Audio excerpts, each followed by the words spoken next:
മണം അവളെ പരത്തി ചെന്താമരം ചേരും പെണ്ണൊരുത്തി ചെങ്കവിള്ളോരത്ത് ചിരി പരത്തി ചെമ്പരത്തി നല്ല ചെമ്പരത്തി.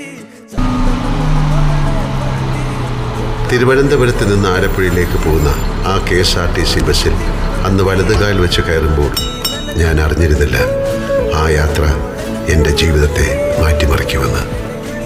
മഞ്ഞിൽ വിരിഞ്ഞ പൂക്കൾ എന്ന സിനിമയിൽ അഭിനയിക്കാനുള്ള അവസരം തേടിപ്പോവുകയായിരുന്നു ഞാൻ.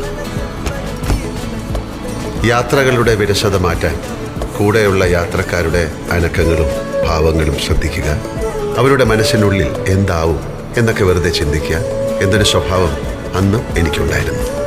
ഒരുപക്ഷെ അതായിരിക്കാം ഞാൻ അറിയാതെ പഠിച്ച അഭിനയകലയുടെ ആദ്യ പാഠം. ആലപ്പുഴ ബസ് ഡിപ്പോയിലിറങ്ങി നവോദയ സ്റ്റുഡിയോയിലേക്ക് നടക്കുമ്പോൾ ആ ആനവണ്ടിയും